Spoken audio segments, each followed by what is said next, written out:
Hi everyone, Tom Barnett here, with the first of many short videos where I explore the story behind the illustrations in my book, America's New Map. Understand, back in the day, I published 3 books with G.P. Putnam's sons to include the Pentagon's new map. And while I got a handful of images included collectively across that trilogy, we're talking one iconic world map, one globe image, and one PowerPoint slide sprinkled throughout 1,200 pages in all. Each of those volumes ran to about 150,000 words. Now consider America's new map: 54 illustrations, 24 data visualizations, and a cover I and mine were able to design from scratch. All this not just sprinkled across a large manuscript, but competing quite ably, I would add, with a text that's only 67,000 words. So, same 400-page book, but with less than half the words, and so equally captured in terms of images that one reviewer called it a graphic novel for futurists, a compliment I loved. That's what we were going for, and it's what we're still going for as we turn the book into a massive open online course and other visually dominant products.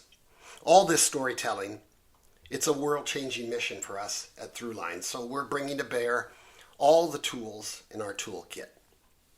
With that preamble, let's dive in on the very first illustration in the book, which is one of the very first drawn by our lead artist on this book, Jim Nuttall. Some backstory here. Years earlier, I think it was 2017 maybe, I wrote this blistering essay that I knew no one was going to take for publication. I was mad and I was angry at the direction of both the world and the country, and I just felt like I had to get it out on paper. Didn't do anything with it, just got it out.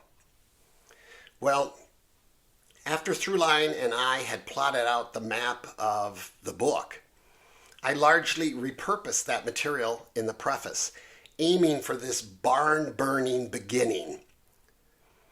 One that took a breath at the end, though, and made a pitch for a future worth creating, story worth telling, and so on.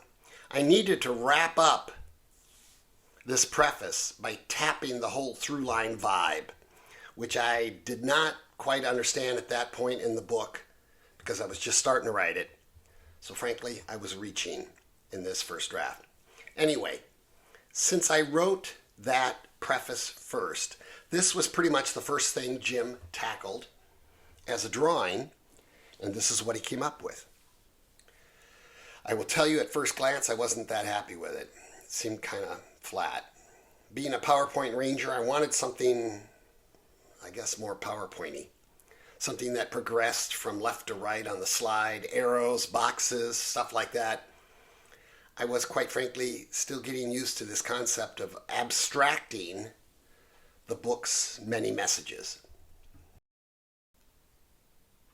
So, without really any pushback from me on this first draft by Jim, that's the one that went to Ben Bella in September of 2022 when we submitted the first draft of the manuscript. That one, with the title embedded as you can see here, kind of worried me even more because I wasn't seeing U.S. leadership anywhere here. I was seeing something a lot more individual in vision and scope. I was picking up a sense of anxiety as one approaches, a scary task. Then I got Ben Bella's publisher, Glenn Yaffeth's 30-page editorial letter in response to that first manuscript. And it landed like a bomb in my email, blowing up, my confidence in terms of the book structure. I knew it probably was a bit too ordered, rigidly. That it was too much how I had to order it in my head and maybe not necessarily how a reader would want it oriented. I have obsessive compulsive tendencies, and I think it came out in my insistence on telling the story in a sequence that worked out best inside my head, but maybe not so much for the reader. Glenn hated the preface. He said I basically was leading the crowd in one final cheer as though I had already won them over, which I hadn't. I was just beginning the conversation with them. He was right, which is very much why I pulled a lot of the text out of the preface and later repurposed it in the coda where it belonged. I have fallen victim to this tendency in all my books. I write the end and pretend it's the beginning. So Glenn said I had to start the sale in the preface to include all the through lines of arguments clearly connected. I had to, convince the reader to read the rest of my book. That put my head in an entirely different place, but also in a simple place. When I wrote the preface the first time, I didn't know all the places the book would take me and the reader. But I'm just I got to do things in sequence. Now, with the manuscript in hand, I knew exactly where the material had gone, whom I was talking to, and what message I wanted them to take away. So I rewrote the preface with the reader more clearly in mind.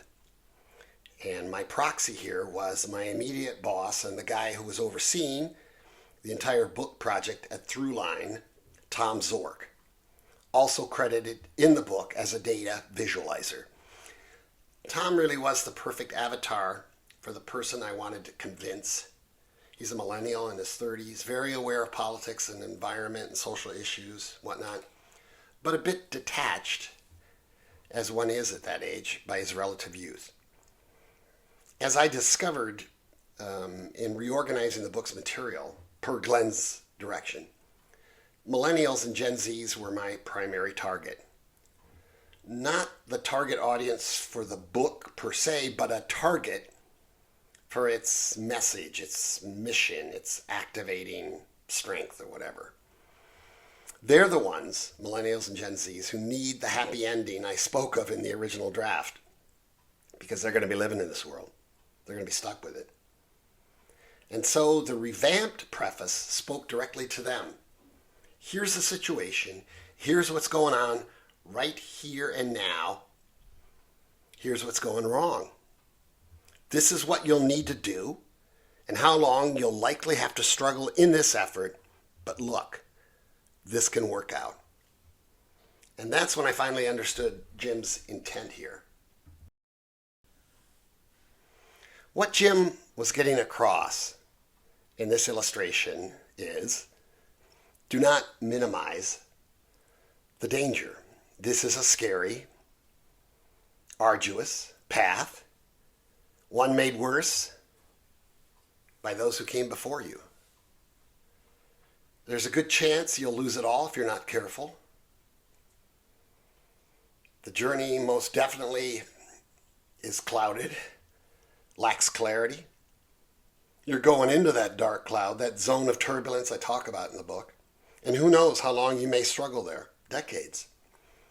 But know this, armed with knowledge, presented here and now, you, the reader, go into that dark cloud with a clear picture in your head of the promised land on the far side.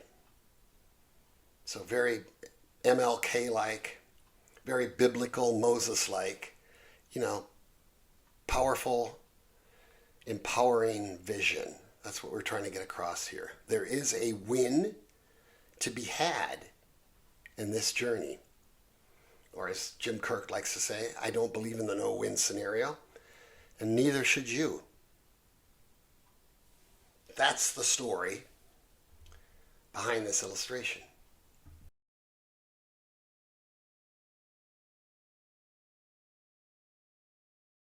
As always, we love it when people buy the book, when they recommend the book, when they praise the book online. I and my Throughline colleagues, we feel very passionate about this work. Please consider subscribing to my Substack newsletter, and see you next time, next illustration.